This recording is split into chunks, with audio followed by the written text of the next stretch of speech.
Goes in when we standing on business. I'm a big stepper, underground methods, top-notch hoes. Did you know that FAFO is the same as when you let kids touch the stove, because you can only tell them so many times, don't do it, it's hot, don't touch it, it's hot, don't touch it,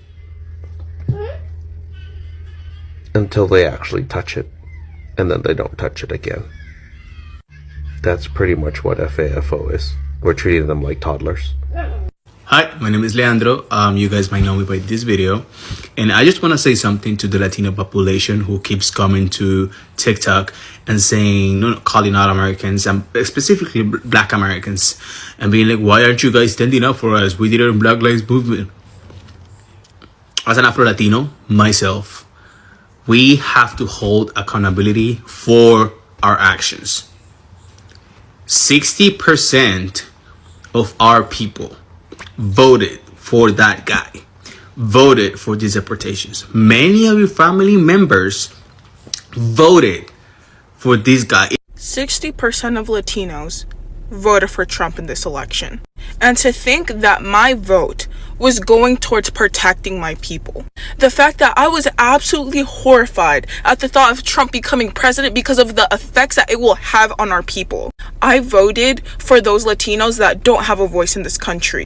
For the Latinos that are the backbone of this country and don't receive shit. I voted for the Latinos that have been nothing but good people in this country, paying taxes and have no criminal records. Only to find out that it's our own people turning against us. I am truly disgusted. And let's be very serious. Latinos voted for Trump because they want to be as close to whiteness as possible. It's because they're anti-black. So we have a discourse going on between, I think majority like Mexicans and the Black community. And I just have to say to my Mexican people who are asking why the Black people are not like protesting with us or whatever. Why would they?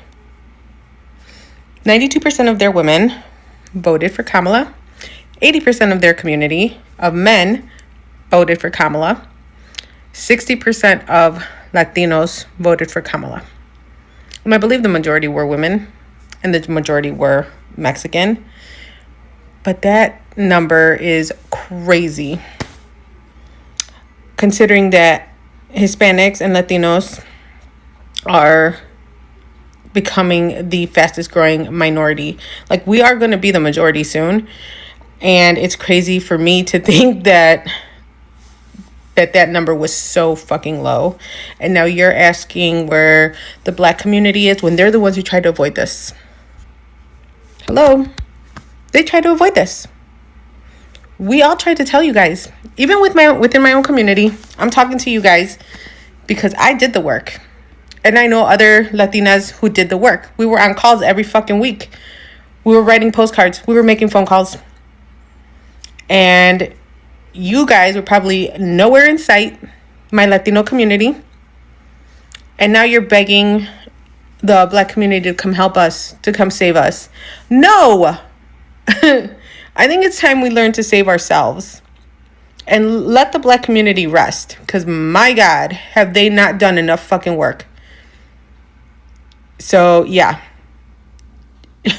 Where were we during the George Floyd protests or the Breonna Taylor, Sandra Bland, when their community was getting killed? Where the fuck were we?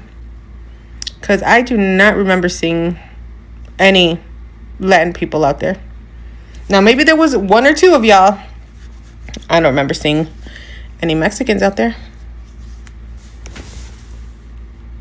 So why should they put their time, their energy, all of this into helping a group of people who didn't give a shit about them when they needed it?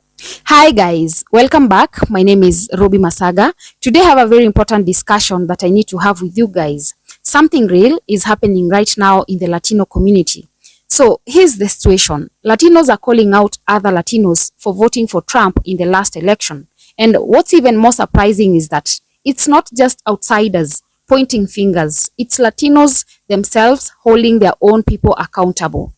some are finally realizing that their votes played a huge role in what's happening today. Okay, so there's a lot of discourse right now around Latino content creators, Latino influencers that are choosing to stay silent during this time as our community is being targeted, as our community is being attacked. And I have to be honest and say that I am not surprised. And I'm not surprised for multiple reasons, which I want to go ahead and share with you. Leading up to November and what happened, I saw a lot of Latinos pop up and support him. A lot of Latinos say things like, well, my family came here legally, so everyone else should. I saw a lot of Latinos say things like, well, they're only targeting the criminals. When now you're hearing about reports of multiple people being rounded up or at least questioned that are not even criminals. You can look that up for yourself. I also heard of a lot of Latinos, frankly, just outright saying things like it doesn't matter. That it doesn't matter to them because it's not impacting them. And that, y'all, is rooted in privilege. How would you like to land a remote job? Even if you've only worked in an office your whole life, have never worked from home, and wonder if it's even possible to actually make a living? And that, y'all, is rooted in privilege. The ability to not care, or the choice, frankly, to not care about another group, especially of a marginalized group that is hurting, the ability to not care because it doesn't impact you, the ability to not care how the results went because it doesn't impact you, or you think it doesn't impact you, because we'll get there. There's privilege there. But what I also want to go ahead and mention, why I'm also not surprised that things went in this direction and now we find ourselves here. And now Latinos are like, oh my gosh, what? I didn't think that this would happen. Girl, bye. Like, we knew, and we tried to warn you, but here we are.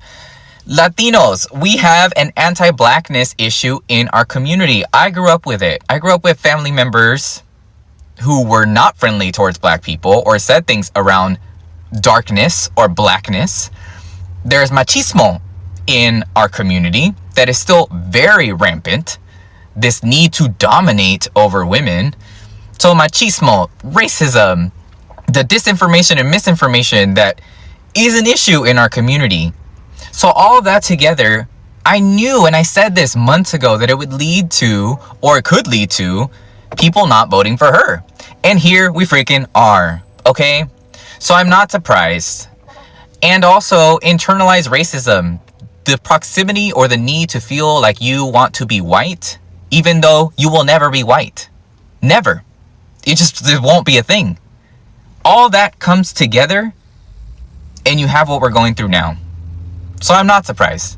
But if you do want to have conversations about this type of stuff, follow for more, because I'm down to talk. This isn't just some internet argument, it's serious. Some Latinos are coming out publicly telling their fellow Latinos, this is on us. We made a mistake.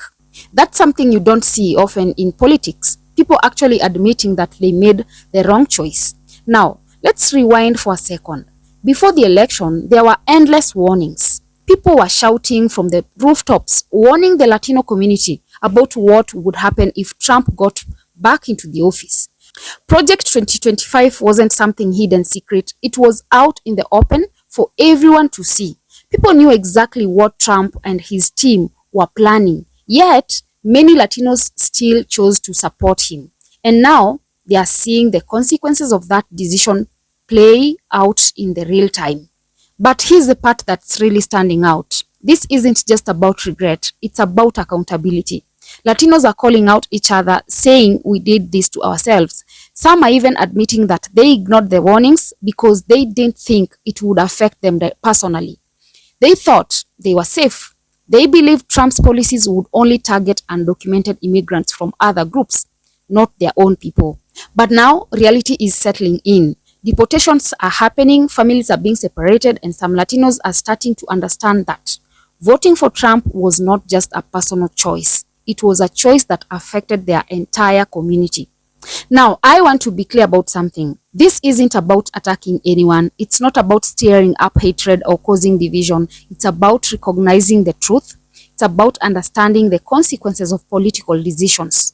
Trump never hid his stance on immigration. He wasn't subtle about it. From the very beginning, he made it clear that he wanted strict immigration policies, more deportations, and a stronger border. He talked about it constantly, and yet some Latinos believed that his policies wouldn't come back to hurt them or their loved ones, but now they are facing a harsh reality. Some of the very same people who cheered for Trump's presidency are now watching their family members get detained. Some of the Latinos who believe they were part of the good immigrants category are realizing that to Trump and his administration, there is no such thing. They are seeing firsthand that their votes had real consequences. And what's even more surprising is how some of them are responding to this situation. Instead of just blaming Trump, instead of pointing fingers at politicians or the system, they are turning to each other and saying, we messed up. That level of accountability is rare. It's not something you see every day, but it's happening right now in the Latino community. And I have to ask, why did some Latino think they would be exempt from these policies? Why did they believe that Trump wouldn't turn on them too? Was it denial? Was it belief that assimilation would protect them? Or did they simply not think ahead? Because this isn't the first time we've seen a community vote against its own interest. Throughout history, we've seen marginalized groups support leaders who ultimately worked against them. And every time, the outcome is the same. The question is, what's next? Will this be a lesson for the future? Will Latinos as a community come together, stand up for their rights, and ensure that they never again vote for policies that harm them? Will they continue to call each other out and hold each other accountable when it truly matters? Because that's what really matters here. Not just recognizing the mistake, but making sure it doesn't happen again. And honestly, this moment is bigger than just Latinos. It's a lesson for everyone. It's a wake-up call. It's a wake-up call for every voter, every community, every person who thinks vote doesn't have real consequences. This is why it's so important to pay attention to what politicians say before they get elected. It's why we can't ignore the warning signs. It's why we have to think beyond ourselves and consider the bigger picture. At the end of the day, politics isn't just about personal preference. It's about policies that affect real people's lives, and the Latino community is seeing firsthand what happens when political decisions are made without thinking about the long-term impact. Anyway, guys, I want to hear from you. Have you seen Latinos speaking about this?